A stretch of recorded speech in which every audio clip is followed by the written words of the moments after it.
Continuamos entonces con Romanos capítulo 9. Hermanos, les quiero hacer una aclaración y casi una disculpa más o menos. Mire, no tengo apunte yo porque se me dificultaría aún más con un apunte el tema. Romanos 9, 10 y 11, en especial el 9, es uno de los pasajes más difíciles del Nuevo Testamento para interpretar. Y es uno de los pasajes donde se han ido por la tangente y han ido hacia un enfoque ajeno al trasfondo muchos teólogos protestantes evangélicos. Entonces, discúlpenme si dudo un poquito, porque estoy viendo por dónde continuar y no es fácil. Creo que quedó claro que sigue hablando de Israel y los judíos. Incluso capítulo 10 dice de nuevo: oro por mi pueblo Israel para salvación. Entonces sigue hablando de Israel. ¿Y por qué ellos no creyeron? Bueno, porque no todos los descendientes de Israel, no todos los descendientes de Abraham son hijos. Y no todos los que descienden de Israel son verdaderos israelitas. Mire, a través de los siglos hubo judíos no creyentes y hubo judíos creyentes. Y es más, en ciertas épocas de la historia, el remanente fue tan pequeño, tan chiquito, el remanente fiel, que parecía que ya se iba a extinguir la fe, más o menos. Pero siguió ahí. Y es Pablo, esa es la explicación que da el apóstol Pablo. Y el judío religioso tiene una pretensión de que Dios lo reciba. La pretensión de que él hizo bien las cosas, que son del linaje escogido, de que son judíos, mamá judía, circuncisión, y aquí estamos. Cuando llegó el Mesías, discutió con ellos, dijo las cosas como eran, lo enseñó, y para ellos fue un tropiezo. Porque, dice Pablo, no depende del que corre ni del que quiere, sino de Dios que tiene misericordia. Esa es la salvación. No depende del judío que ostenta o piensa que tiene el mérito, sino de Dios viene la salvación por su misericordia. Dice versículo 15, 9:15, a Moisés le dijo: tendré misericordia del que yo tenga misericordia y me compadeceré del que yo me compadezca. Un texto que si lo saca de contexto sale diciendo cualquier cosa. Ese texto está en Éxodo 33, versículo 19. Hay todo un contexto allí. Mire, más o menos es así. Moisés estuvo 40 días en el monte Sinaí con Dios. Baja contento con la ley, brillaba su rostro. Y abajo, ¿qué estaban haciendo los judíos? La peor de las idolatrías. Se habían hecho un ternero de oro y le bailaban alrededor y estaban en fiesta, comidas, diversiones y tal vez otras cosas más. Un desastre. Moisés rompe las tablas, se enoja. Y Dios le dice: déjame, correte que los mato a todos y a partir de vos, Moisés hace un nuevo linaje. Y él intercede y dice: no, Señor, ¿qué van a decir los pueblos? No los mates. La ira de Dios se enciende, mueren miles de judíos. Hay todo un problema muy fuerte ahí. Moisés ora a Dios y Dios le muestra su gloria, lo pone en un huequito de la peña, lo tapa con la mano, le muestra su gloria, pasa enfrente y es ahí donde Dios dice: voy a escuchar tu oración, tendré misericordia de los que yo tenga misericordia y me compadeceré, al resto los quiero matar a todos. Hay toda una historia ahí en la mente del escritor. Si yo saco este versículo fuera de contexto, salgo diciendo que hay cosa. Que Dios tiene compasión de alguno y alguno otro no. Que Dios quiere misericordia de este y del otro no. Y que Dios ama a fulano y odia o aborrece a este mengano. Hay gente evangélica que dice eso, fuera de contexto. No. Cuando dice a Jacob amo y a Esaú aborrecí, no habla de los dos muchachos. Habla de dos pueblos, y no de dos pueblos de porque sí nomás, a este pueblo amé y al otro aborrecí. No, son siglos de historias, desde Génesis hasta Malaquías, y historias feas, porque los edomitas han sido enemigos de los judíos y la siguen haciendo todavía. Y en ese contexto Dios ha anunciado por la palabra profética suya, ha anunciado destrucción para los edomitas, y hay un libro dedicado a eso, Abdías. Entonces, el tema sigue siendo los judíos, y por qué no creyeron, y por qué se endurecieron, y por qué... pero no es fácil seguirle el hilo a este hombre brillante llamado Pablo. Leo capítulo 9, versículo 16. No depende del que quiere, del que ostenta, del que pretende, sino de Dios que tiene misericordia. La Escritura dijo a Faraón, versículo 17, te he levantado para mostrar en ti mi poder, para que mi nombre sea anunciado por toda la tierra. Eso está en Éxodo 9. Ahora volvió para atrás en la historia, Pablo cita Éxodo 9 y pone a Faraón como ejemplo. El más grande, el más poderoso, el que si había un ser humano que podía enorgullecerse era él, porque estaba en la cima del mundo, sobre todo el imperio, considerado por los suyos como un dios, el Faraón.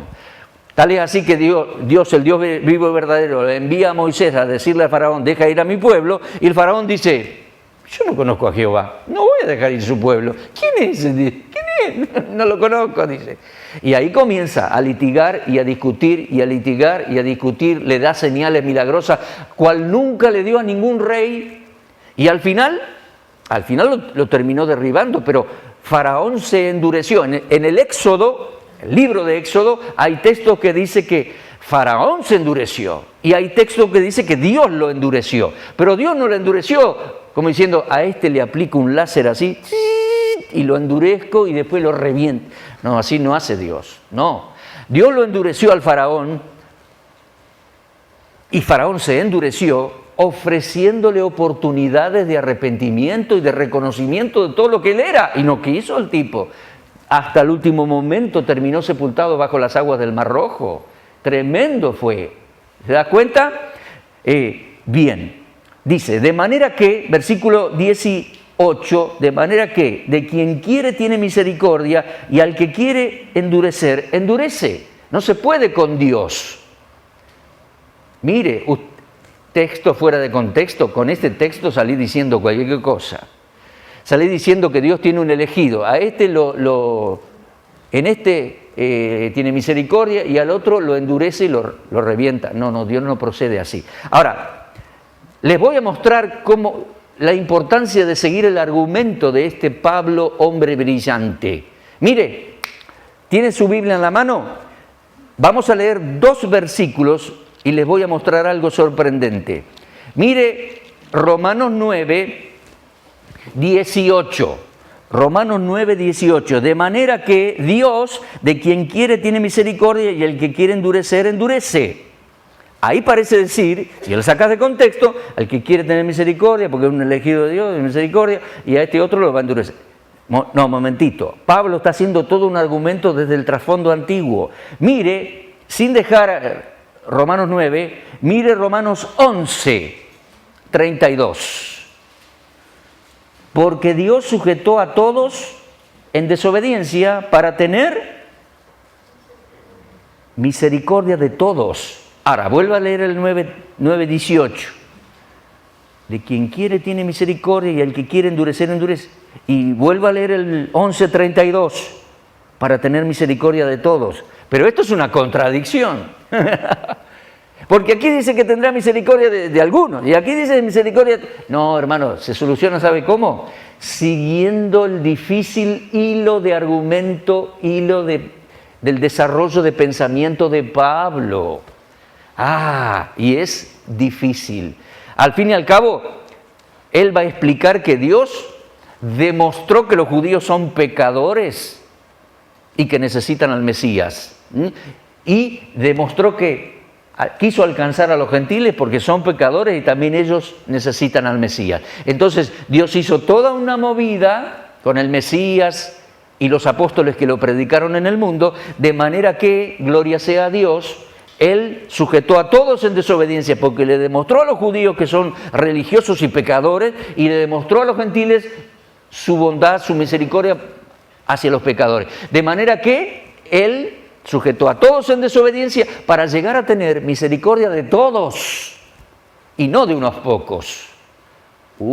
Se complica, se soluciona, pero no es fácil, Porque me dirás, versículo 19, 19, ¿por qué pues inculpa quién ha resistido a su voluntad? Nadie ha resistido a su voluntad. Es que al ser humano le conviene reflexionar, arrepentirse y aceptar lo que Dios dice. Hermanos, Faraón, ¿cuánta oportunidad tuvo? Te voy a dar un caso. Cuando Jonás fue a predicar a Nínive, ¿qué pasó con el rey de Nínive? Se arrepintió en polvo y ceniza y todo Nínive se arrepintió.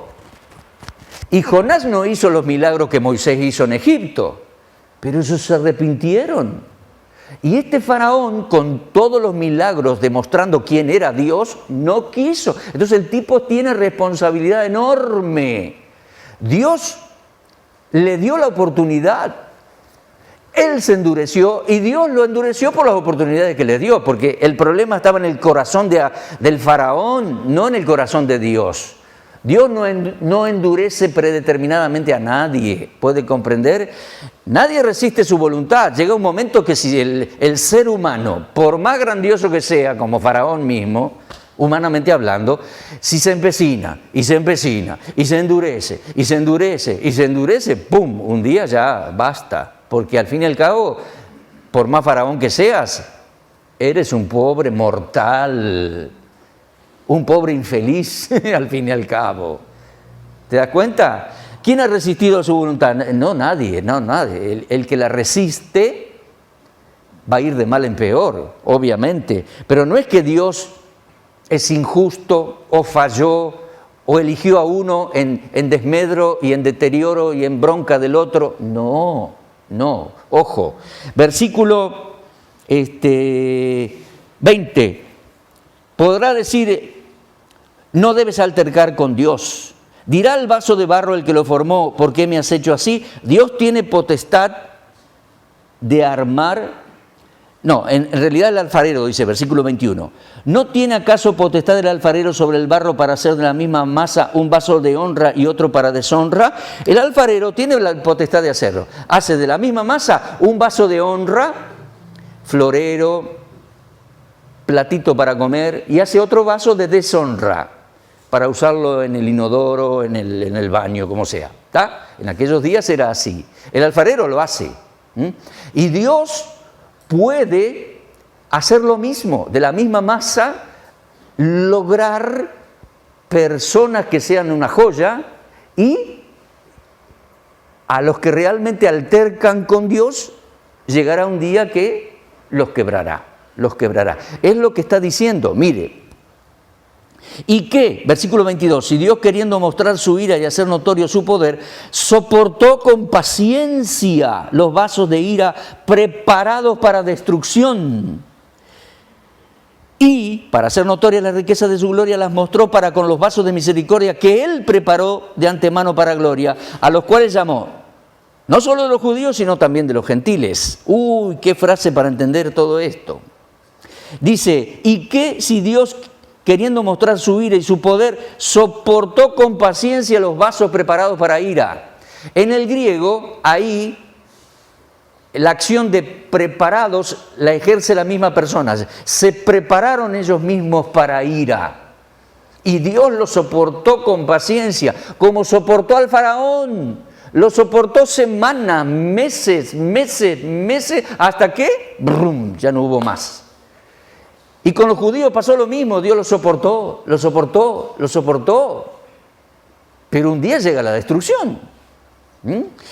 ¿Qué si Dios soportó con paciencia a aquellos que se prepararon para destrucción, y para hacer notoria las riquezas de su gloria, Él las mostró para con los vasos de misericordia que Él preparó.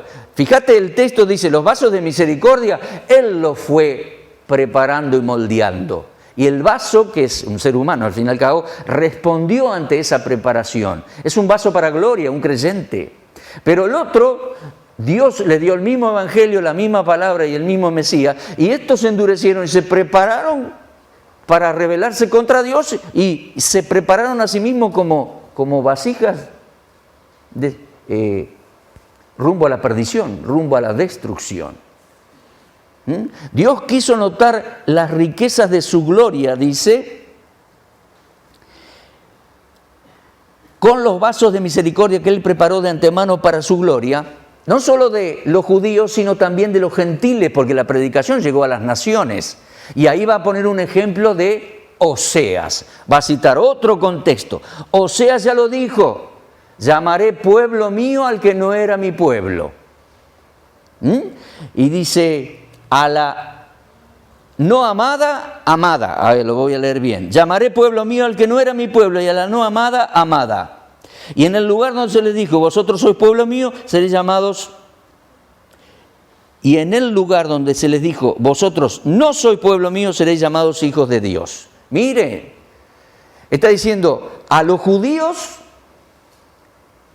dice que eran mi pueblo, llegará el momento de decir, no son mi pueblo. Y abrió la predicación a los gentiles. Los que no eran mi pueblo, llegaron a ser mi pueblo por la predicación.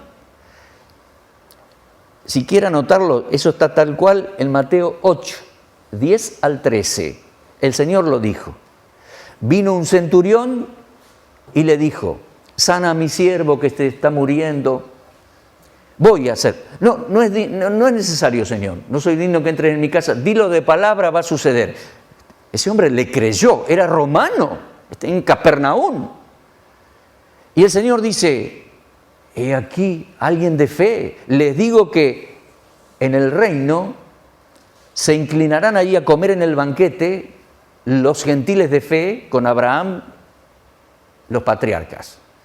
En cambio, los hijos del reino, que no me quieran creer, serán excluidos del reino. Tal cual, tal cual. Ahí el Señor dice, llamaré hijos a los que antes no llamaba hijos, y a los que llamaba hijos dejaron de ser mi pueblo. Es decir, israelitas que no quisieron creer en el Mesías. Tal cual. Quedó un remanente fiel. Tal cual lo decía, y ahora cita otro texto de otro profeta. Mire, capítulo 9, versículo 27. También Isaías 9, 27. Isaías clama tocante a Israel, si fuera el número de los hijos de Israel como la arena del mar, tan solo el remanente será salvo. ¿Por qué? Porque el Señor ejecutará su sentencia sobre la tierra. Y como antes había dicho Isaías, si Dios no nos dejara un resto pequeño, un remanente pequeño, seríamos como Sodoma y semejante a Gomorra seríamos. Sí, Dios formó un remanente pequeño de judíos fieles, porque el resto no quiso creer. Y en los días de Pablo, mira, en los días de Juan el Bautista, en los días del Señor Jesús, en los días de los apóstoles, en los días de Pablo, sucedía lo mismo. Por eso no todos los israelitas creyeron. Pero el problema no estaba en Dios, ni en el Mesías, ni en el apóstol. El problema estaba en ellos. Lo leemos clarito en el capítulo 10. Ya pasamos por ahí, en capítulo 9, entramos a capítulo 10 y dice, hermanos, ciertamente el anhelo de mi corazón y mi oración a Dios por Israel es para salvación. Yo doy testimonio que tienen celo de Dios, son religiosos. Sí, si vas a Jerusalén vas a encontrar miles vestiditos de negro, con la tirita, el pelito acá así, el sombrero negro y rezando en el muro de los lametes. ¿Le hablas de Jesús? Te quieren matar, te quieren comer. Alguno de ellos, ¿no? Tal cual. Es decir, para ellos es un tropiezo. Les recomiendo un ministerio de judíos creyentes, judíos mesiánicos. Tenéis que saber inglés, oneforisrael.org. ¿Cómo explican ellos todo? Y ellos dicen, yo en mi juventud, en mi hogar, en mi juventud, en la escuela, nunca había oído de Jesús. Es el secreto mejor guardado de la familia judía. No quieren que a los niños les hablen de Jesús.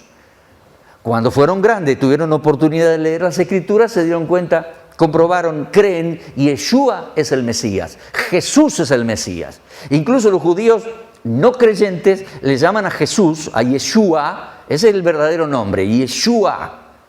Ellos hablan de Yeshu, es otra palabra que implica una maldición, un maldito. Ellos hablan de Yeshu. No, el verdadero nombre es Yeshua y Él es el Cristo, el Mesías. Pero mire, es un problema de siglos. Tienen religión, pero no quieren creer. Y entonces Pablo dice, Romanos 10, le dice a los judíos, porque sigue hablando judíos, y la temática de los judíos. Romanos 10 dice, el versículo 4, el fin de la ley es Cristo para justicia a todo aquel que cree. Pero la justicia que es por la ley, Moisés escribió, el hombre que haga todas estas cosas vivirá por ellas. O sea que el que se somete a la ley y todas las tradiciones tiene que cumplir todo, es culpable. Pero la justicia que es por la fe, dice versículo 6, no digas en tu corazón, ¿quién subirá al cielo? ¿Quién descenderá al abismo? Mire, lo tengo que resumir. Dice Pablo, no está tan lejos como que hay que subir de nuevo al cielo, no está tan profundo como que alguien tiene que bajar y enseñarme.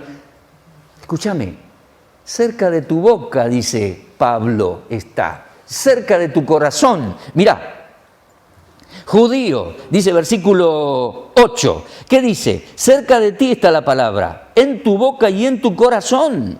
Sí, hermano, el judío tiene la palabra en la boca, la repite, la aprendió de niño. Todos los días reza el Shema, Shema Israel, ese significa oye Israel, Jehová tu Dios uno es. Amarás al Señor con toda tu fuerza, tu corazón.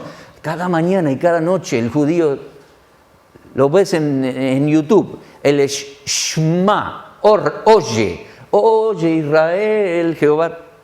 En tu boca está, dice Pablo. No es tan difícil, pero vos sos un cabezadura, esa es la idea. En tu boca está y cerca de tu corazón está, sobre tu corazón. ¿Sabe por qué? Los judíos al rezar, hasta el día de hoy, siglos, se colocan las filacterias, las tefilim, una cajita así de fósforo, chiquita, como si fuera de fósforo, ¿no? Chiquita, negrita, y se la atan con tiras de cintas de cuero negro, se la atan en la frente. En el brazo ponen otra acá, en la parte de adentro del brazo izquierdo. Cajita con versículo adentro. Y se la atan firmemente. Tiene que ser cuero de vaca. ¿Estamos? Y se pasan la tira entre las manos así y tienen la tira acá. Entonces para rezar tienen la palabra aquí y la palabra en el corazón. Y para rezar, en el brazo. Y para rezar, rezan así y se la colocan sobre el corazón. Por eso Pablo dice eso. En tu boca tenés la palabra y sobre tu corazón.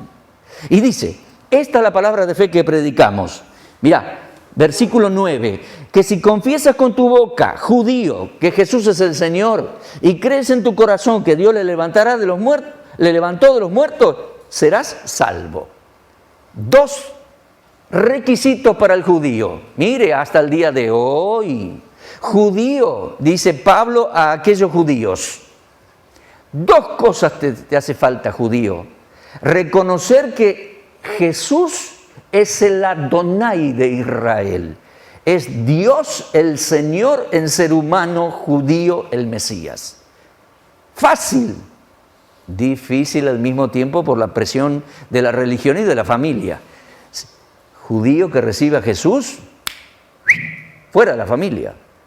Por eso en Hechos 2 y en Hechos 3 y en Hechos 4 y en Hechos 5 vivían en comunidad en Jerusalén. ¿Por qué? Porque a la mayoría de ellos, fuera de acá, con violencia los echaban de la casa, se quedaban en la calle. Entonces los judíos de Jerusalén que tenían casa amplia, que tenían recursos, qué sé yo, vivieron en comunidad, Hechos 2, 3, 4, 5, después no, cada uno rehizo económicamente su vida. ¿Se acuerdan? ¿Se dan cuenta? Judío que se convierte, fuera, y con violencia. ¿Estamos? Y dice aquí, estos son los 2 requisitos nada más. que confieses con tu boca, no es fácil en el entorno que ellos viven, que Jesús es el Adonai, el Mesías, el Señor, y que creas en tu corazón que Dios le levantó de los muertos y serás salvo. Ojo, Romanos 10 está en Romanos 10, Se supone que ya hemos considerado y ya sabemos que todos somos pecadores, que Jesús cargó nuestros pecados en su cuerpo sobre el madero, la cruz, murió, resucitó, todo eso. Romanos 10 está entre el 9 y el 11, pero fíjate todos los versículos anteriores. Pero hay dos claves para el judío cabezón, cabeza dura, hasta el día de hoy. Yo le pregunté a uno de los guías turísticos el otro año, le digo, ¿y qué pensás de Jesús? ¿Vos creés, qué pensás con esto de la resurrección? Decime vos, ¿qué crees? Y me miró y me dijo, se robaron el cuerpo. Así me dijo, se robaron el cuerpo. Hasta el día de hoy están los que creen y le enseñan al mundo a través de oneforisrael.org y están los que dicen, no, él no fue el Mesías, porque si fuera el Mesías estaría reinando en Sion, está clarito. Y no, se robaron el cuerpo. Estos son los dos puntos para el judío. Creer que él es el Adonai y que Dios le resucitó de los muertos. Obviamente, si le resucitó de los muertos, está toda la previa antes, ¿no? Cargó nuestros pecados en su cuerpo sobre el madero, murió, resucitó. Fue elevado, como dice el Salmo 110, un día regresará. Ah, judíos, si confesares con tu boca eso, porque con el corazón, versículo 10, se cree para justicia, pero con la boca se confiesa para salvación. Pues la Escritura dice, todo aquel que en él creyere no será avergonzado. Otro texto más de Isaías 28, No hay diferencia para judío o gentil, porque el mismo Señor de todos es rico para con todos los que le invocan, de manera que todo aquel que invocare el nombre del Señor será salvo. Y esto tenéis que hacer vos, que sos de los gentiles, y también tenéis que hacer vos, que sos judío, tenés que creer en Él para ser salvo. Y Pablo ora, y viaja, y predica, y discute, y escribe, como aclarando, pero es difícil de comprender todas sus aclaraciones, ¿no? Y después dice, reflexiona, dice, todo el que invoque el nombre del Señor será salvo. Versículo 14 en adelante dice, ahora bien, ahí cambia como que toma aire, toma un poquito de agua, lo deja descansar un segundito a tercio, que escribía y dice, versículo 14, y ahí comienza a hacer una serie de preguntas, y dice, ¿cómo invocarán a aquel en el cual no han creído? ¿Cómo creerán en aquel de quien no han oído? ¿Cómo oirán si no fueran enviados? Prediquen. ¿Y cómo predicarán si no fueron enviados? Como está escrito, cuán hermosos son los pies de los que anuncian buenas de paz. Ese es otro texto del Antiguo Testamento, Isaías 52:7. Y dice versículo 15, no todos obedecieron al Evangelio, pues Isaías dice en Isaías 53:1, ¿quién ha creído a nuestro anuncio? Así que la fe viene por el oír y el oír la palabra de Dios. Pero digo, dice Pablo en el 18, ¿no han oído? Sí. Él va a decir, se cumplió el proceso. Se cumplió este proceso, este razonamiento de cómo van a creer sin oír y cómo van a oír sin no haber quien les predique y quiénes van a predicar si no fueran enviados. Se cumplió todo esto. El Señor envió a sus apóstoles al mundo a predicar. Y ellos predicaron y los judíos oyeron, no tienen excusa. Sí, mirá, dice versículo 18. Digo, ¿no han oído? Sí. Antes bien, por toda la tierra salió la voz de ellos y hasta los fines de la tierra sus palabras. Han oído. Pablo dice, en estos años los apóstoles y los discípulos hemos cumplido la misión, ellos han oído. Y entonces, bueno, versículo 19, también digo, ¿no ha conocido esto Israel? Primeramente Moisés dice, los provocaré a celo con un pueblo que no es pueblo. Ya lo había dicho Moisés. Isaías dice resueltamente, versículo 20, esto está en Isaías 65:1. Isaías dijo, fui hallado a los que no me buscaban, me manifesté a los que no preguntaban por mí. Eso es la predicación del Evangelio a las naciones. Y Dice Isaías, versículo 21, acerca de Israel dice, Romanos 10, 21, acerca de Israel dice, todo el día extendí mis manos a un pueblo rebelde y contradictor. Ahí le puso el acento a la conclusión de su argumento y explicación. Ellos oyeron, el Mesías vino, está todo claro.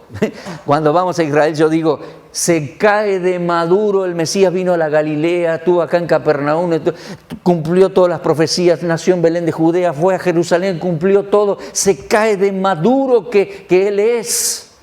Pero no quieren creer. Algunos creyeron y salieron a predicarlo al mundo. Otros judíos no quieren creer. Y dice, estaba escrito, lo escribió Moisés, lo escribió Isaías. Todo el día, dice, me encontré con un pueblo rebelde, discutidor, contradictor, cabeza dura. Y él los conoce, gastó su vida discutiendo con ellos, discutiendo con judaizantes, con judíos. Lo aman. Algunos lo odian hasta el día de hoy a Pablo. ¿Sabías, no? ¿Qué pues? Dice Pablo entrando en el capítulo 11. Ya me fui. Voy a pasar el siguiente, a ver. Capítulo 11 allí, versículo 1. ¿Ha desechado pues Dios a los judíos? ¿Ha desechado Dios a Israel? Dice 11.1, no los desechó a los judíos, jamás los va a desechar. En Jeremías 31 dice que si se puede modificar la trayectoria de la luna, el sol, las estrellas y la tierra, dice, si no puse esas leyes, dice Dios ahí, entonces yo faltaré a mis promesas a Israel. O sea, está diciendo, nunca les voy a fallar, pese a lo malo que hicieron generación tras generación. No les voy a fallar. Siempre hubo un remanente fiel, sigue Dios. Y sigue hasta el día de hoy. El día de hoy hay varios judíos que son creyentes y la mayoría no. ¿Vamos? Y la historia continúa. Dios no desechó a los judíos. Hermano, Dios está haciendo un pueblo paralelo a los judíos, ¿no? La iglesia. Espero que comprendas bien eso. La iglesia es un pueblo paralelo a Israel. La iglesia somos nosotros. La asamblea de los que individualmente cada uno de nosotros hemos creído en Jesucristo el Señor como nuestro Salvador personal. Hemos sido sellados con el Espíritu Santo. La iglesia comenzó en Hechos 2 como cuerpo bautizado y unido por el Espíritu Santo. Hechos 2 y la iglesia sigue en formación hasta próximamente el día del arrebatamiento de la iglesia nos vamos al cielo. El Señor nos lleva al cielo porque nuestro destino es el cielo. A mí, argentino, nacido en Santa Fe, abuelitos italianos, Ferrero, una fábrica de chocolate tienen los abuelos por allá. Algún día, no, es un chiste, la señora dice, es un chiste. Lo que quiero decir es que yo no tengo nada que ver con los judíos. Nací en Santa Fe, Argentina, abuelos italianos. ¿Se da cuenta? A mí Dios no me prometió ni un almácigo. A mí Dios no me prometió ni un metro cuadrado de tierra. Se la prometió a Abraham y la descendencia física, los judíos. Yo, como gentil, estaba ajeno a los pactos. La bendición la recibo por la predicación del Evangelio al creer en Él. Porque en Abraham y en sus simientes serán benditas las naciones, los argentinos y los descendientes de italianos. ¿Te das cuenta? En Él. A mí Dios no me prometió la tierra prometida. Me dijo ahora por Efesios y por Romanos que nos amó y a los que le creímos nos tiene preparadas herencias en los cielos y nos va a elevar a los cielos. Eso es iglesia, otro pueblo, destino celestial. Con los judíos sigue su promesa y su profecía y sus promesas y sus planes terrenales.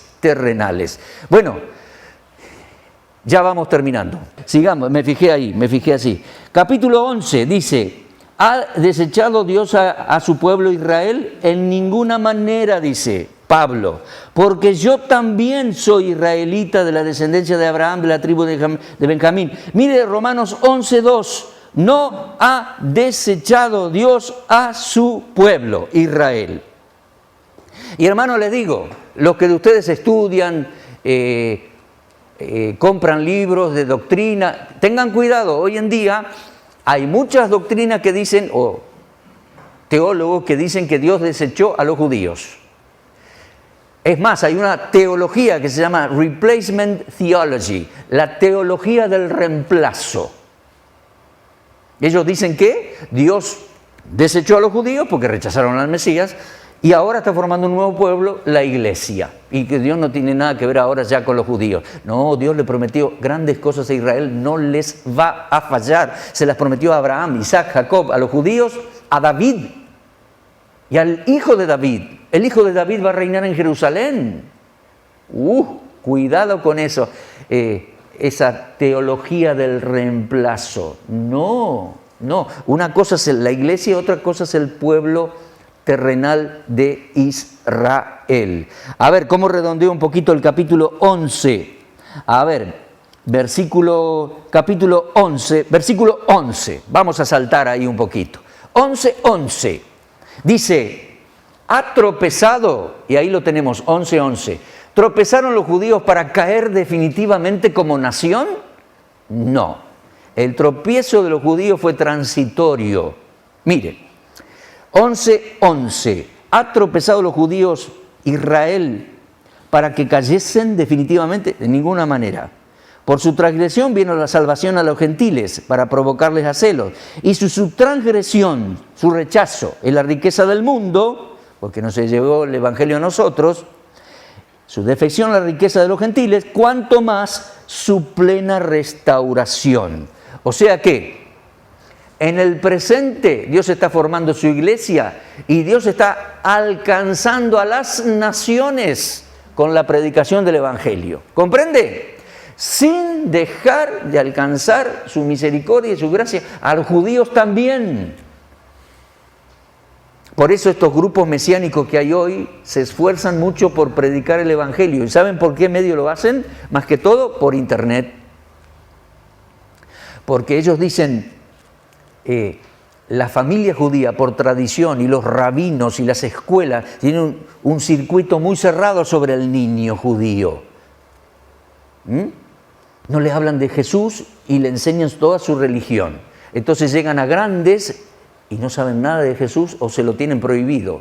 Mire, pero hoy por medio de la internet se puede llegar a mucha gente y a muchos judíos. Ellos promueven muchos videos en hebreo y tienen muchas visitas de videos en YouTube en hebreo, de modo que muchos judíos se están metiendo para conocer de Jesús el Señor. Ore por ellos, por este despertar que hay entre los judíos por conocer al Mesías. Dios no los desamparó jamás, jamás.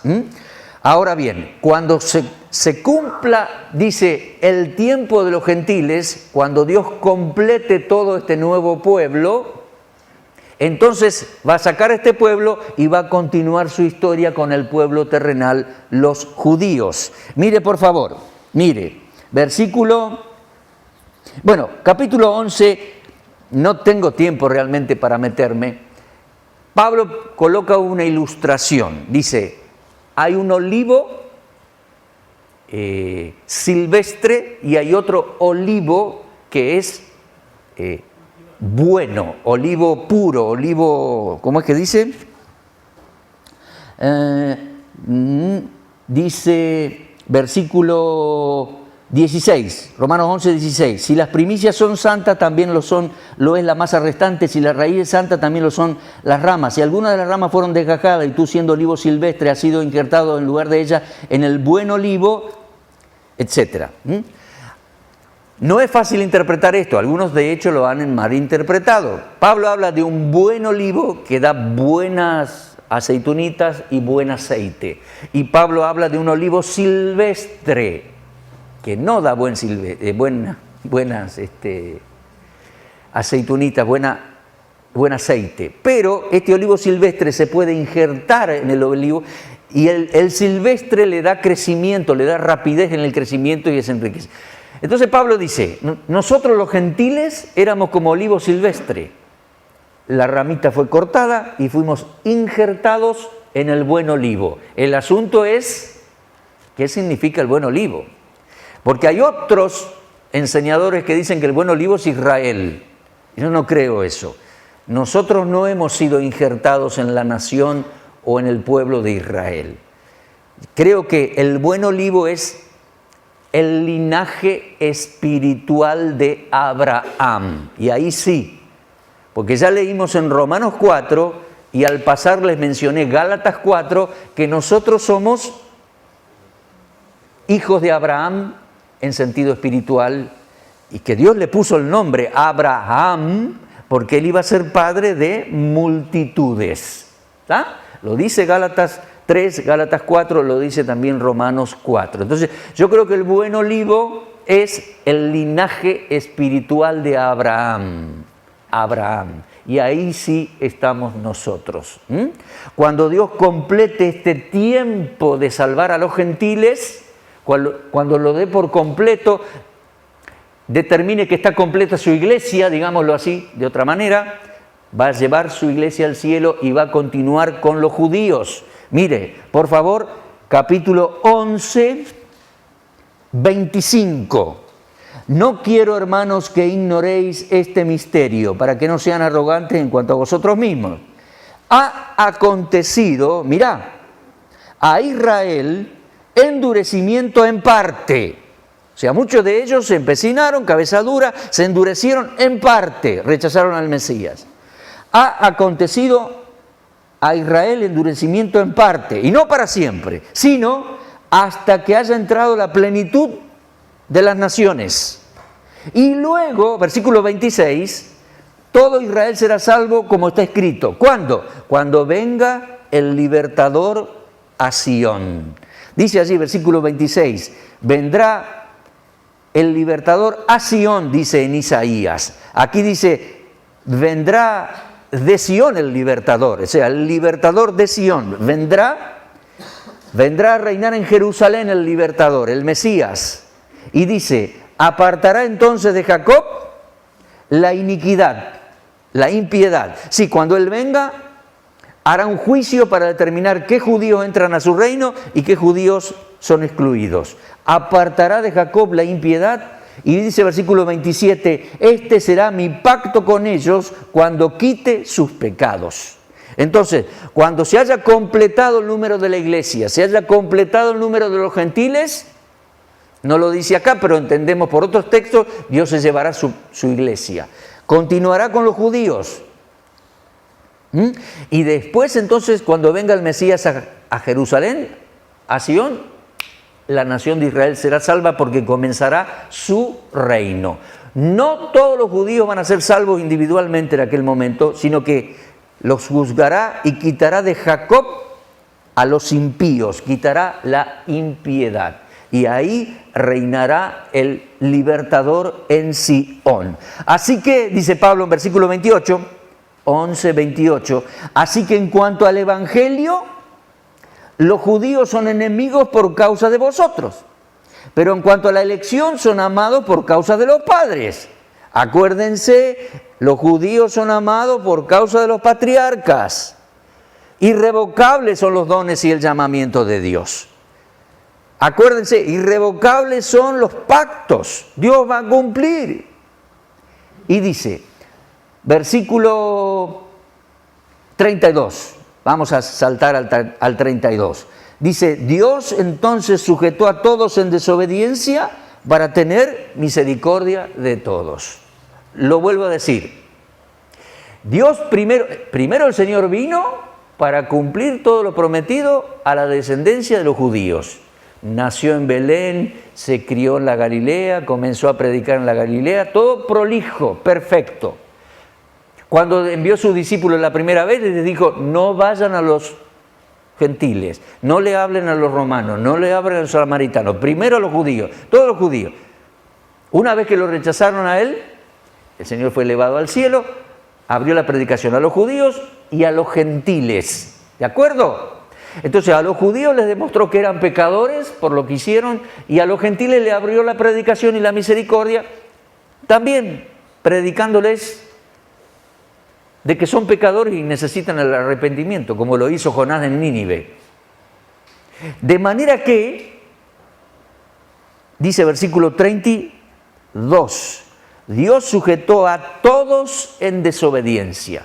Le demostró a los judíos que son pecadores también, desobedientes, cabeza dura. Y alcanzó a los gentiles predicándoles y diciéndoles que también ellos son pecadores, pero que Dios les ofrece salvación en Cristo. Entonces, Dios los sujetó a todos en desobediencia para ofrecer misericordia a todos los seres humanos. ¡Ah, qué grandioso el procedimiento de Dios, el proceder de Dios!, dice Pablo.